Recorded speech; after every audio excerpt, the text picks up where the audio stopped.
Product Owner.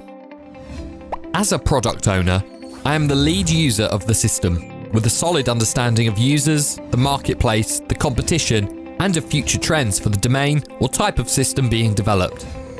I carry the vision of what is to build and convey that vision to the Scrum team. I am responsible for managing the product backlog. I prioritize the product backlog during the sprint planning meeting. I work closely with key stakeholders throughout the organisation and beyond to ensure my product is built. I make decisions regarding what features the product will have and prioritise which one needs to be built at a specific time in the development process.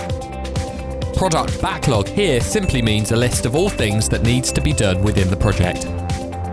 Product Owner, responsibilities.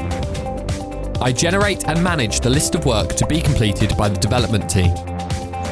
Product goal setting and creation of product vision are my responsibility. I am accountable for good economic decision making during development at the sprint, release, and product level. I drive iteration goals and iteration content via prioritized features in product backlog. I am responsible for the creation of a strategy and release plan for the product. I am a key part of development events including planning, refinement, review, and daily Scrum. With over 5,000 digital roles secured to date and 1.64 million digital jobs in the UK alone, discover which digital role suits you best at careerinsights.tv.